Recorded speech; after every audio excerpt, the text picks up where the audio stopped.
Hello, Enlightened Tribe. It's been a minute, but I'm back. We're going to get into it about relationships, in particular, parental relationships or relationships with toxic family members. I'm giving you these tips because we're past the holidays and now we're approaching Mother's Day, Father's Day, Grandparents' Day, birthdays, Easter. There's a lot of familiar group gatherings. So we want to have some tools to equip ourselves because sometimes some of us do not have the best relationships with the older relatives in our life, the elders, for whatever reason, whether they don't know how to talk to us respectfully, they cross boundaries and don't give a damn. So I came across these two tips that may help you. I'm not going to say it's going to solve, but it's definitely going to give you a tool so that you can have some tools. Yeah, some tools when you're around them. But let me play this first. This for the queens, sisters manifesting their dreams. Get your cream by any means and beam with self-esteem. Beauty supreme and Buddha walk so mean. The way you fit in them jeans, you eat your cornbread and greens. Dance or a doctor, red wine or vodka. Redesign your spot and redefine your mantra. Retwist your locks and realign your chakras. Doing your squats and getting closer to God, huh? Brunching with your squad or taking a girl's trip. Adjust your crown, you God's gift to the world, sis. Celestial body, drink your water. Meditate, sun-kissed goddess, heavenly order. Levitate, tribe of Ashanti, black girl magic, melanin popping, whether you ratchet or lavish, whether you bougie or savage, you a gift and a treasure. You got to love a black girl getting a shift together. Black girls are getting a shift together. These black girls getting a shift together, man. These black girls are getting a shift together. These black girls getting a shift together, dog.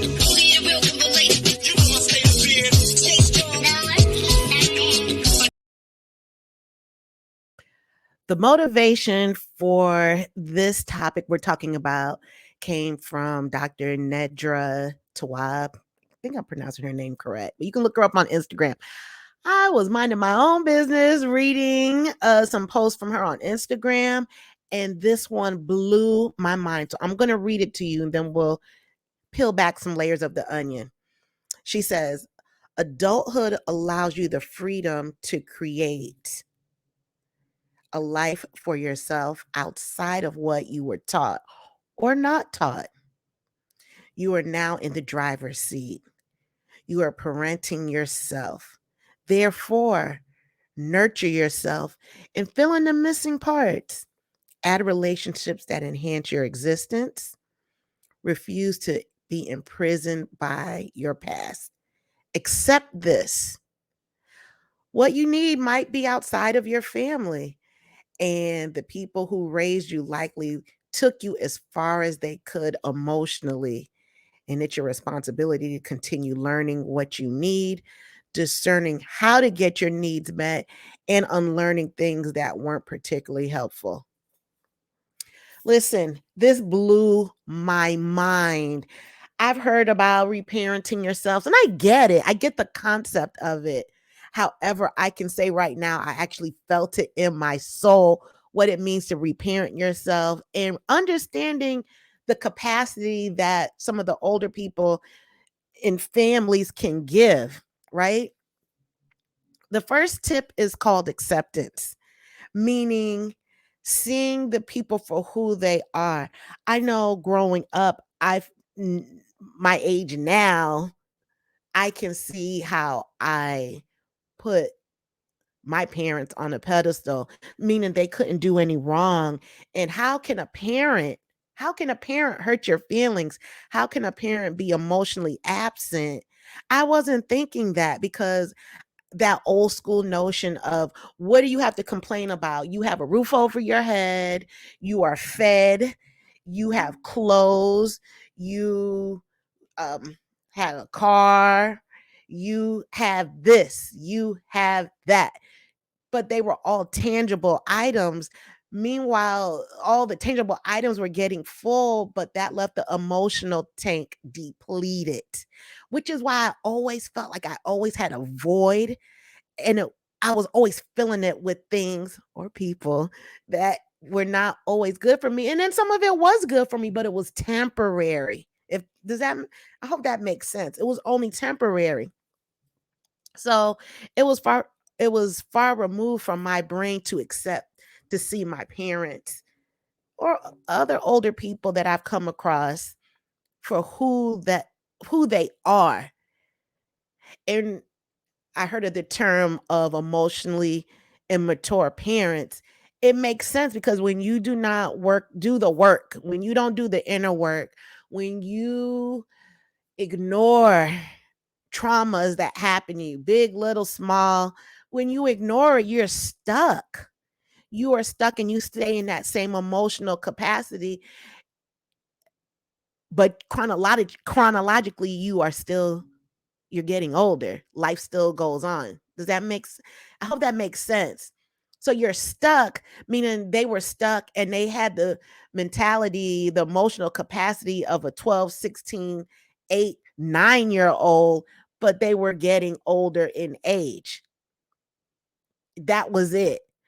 So it was now looking back at it, I would go, ooh, it would be Armageddon. The way the explosive arguments would be, and I could not understand how someone would want to argue with their own child. But the reality is that they had the emotional capacity of a child as well. Oh my God. That's how I started seeing them for who they are. And let me make sure this is not a bash session at all. It is truly enlightenment. And I'm hoping that these tips will help you when you go to your family functions. And if there's a parent, a family member, aunt, uncle, grandmother, your siblings, you can see them for who they really are, not who we want them to be. I learned in my group therapies about in relationship you about fantasy bonds. And Sarita, she's our group leader. She was saying how we have these fantasy bonds with our parents. And I didn't understand it, but I get it now because I will put my parents on a pedestal. So the sentence that got me was how I made, okay, accept this. What you need might be outside of your family. Well, I could never understand. Well, why would I want to do that when I have family? But there is a huge difference between, and I really suggest to you all to look at that there is a difference between family and relatives. I have relatives. We have the same DNA. We look like each other. We have certain traits, hair, eyebrows, skin color, but it literally is what you see, but not right here, not from within. And there is a beautiful woman. Mm, she's been on my podcast. I never realized that I looked to her to get those emotional, just that bond that I found that was missing. This sister gives it naturally. But because I was hell bent on the DNA, that overrides everything. So that's when I hear how family over everything, blood is thicker than water. That's a bunch of bull because it is not. I've had some very fulfilling conversations with this woman who I consider her a mentor of mine. And I get it. I get very full when I talk to her. And sometimes you do have to look outside of your family. And here's another one. People who raised you likely took you as far as they could emotionally. That blew my mind. And that sentence right there was the catalyst of this live that I'm doing right now, this podcast that I'm doing, because I was expecting something more from these people in my life that they could not. They literally could not do it. Not that they didn't want to. Maybe they didn't. I don't know. But I know for a fact that they did not have the emotional capacity to do it. When you find yourself around your family, look at them for who they really are, and that sometimes they can only take you but so far emotionally. That may help you with some frustration that you may have when you're around them. Somebody I know, they have a strained relationship with their parent, and I remember they would always say, "I don't understand how that parent could say the things that they could say." And you could see cause I felt it because I've been there before, but their parent didn't work on themselves. They didn't do their work, and they had experienced some traumatic childhood trauma and never worked on it. So instead of seeking out counsel, seeking out therapy, seeking out a discharge as opposed to just holding it on in, they took it out on person that I know. It's your responsibility to continue learning what you need, discerning how to get your needs met, and unlearning things that weren't particularly helpful. And I mentioned this part of the post that Dr. Nedra said because you ever hear that term? Well, it say we did something or said something toxic. Well, that's what I learned. That's what we did in my house. That's what I grew up with. That particularly isn't always the right thing. And we continue with these generational bull. We continue it because that's what we know, but that doesn't have to be what we stay and know with. And that's what I love about growth. When you know when you know better, you can do better instead of staying stuck, or you don't want to meet anyone else new. I'm fine with my friend. That's going to be another pod topic about no new friends. That keeps you stuck. And it's the same thing with family.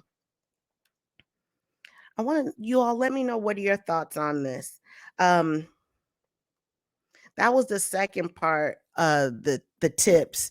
First one is acceptance, and two, see them where they're at, meaning the capacity that they can give. Sometimes that's all they got because that's all that they learned.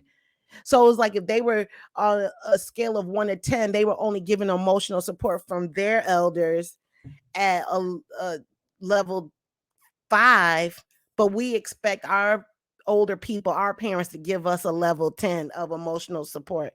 If they never had it to give it, they just don't. They just do not have it. Add relationships that enhance your existence. Refuse to be imprisoned by your past.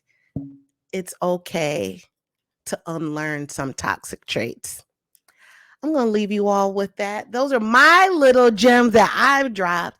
I really hope that you can take these tips from when you go to see your family, for holidays that are coming up, birthdays, Mother's Day, Father's Day, all of that. Just think about those tips, and maybe that can lessen some of the frustration that you will have being around them. And also enforce the boundaries as well. Enforce those boundaries, and you may have a great time. You never know because you already know what they're going to come with. You know their emotional capacity. Let me know in the comments in the comment section. Subscribe to the channel. Visit the private Facebook group. We're doing a lot of big things in the pipeline that's coming out. So I want you all to subscribe so you can be in tune with everything. Let me know your thoughts. This for the queens, sisters manifesting their dreams. Get your cream by any means and beam with self-esteem. Beauty supreme and Buddha walk so mean. The way you fit in them jeans, you eat your cornbread and greens. Dance or a doctor, red wine or vodka. Redesign your spot and redefine your mantra. Retwist your locks and realign your chakras. Doing your squats and getting closer to God, huh? Brunching with your squad or taking a girl's trip. Adjust your crown, you guys give to the world, sis. Celestial body, drink your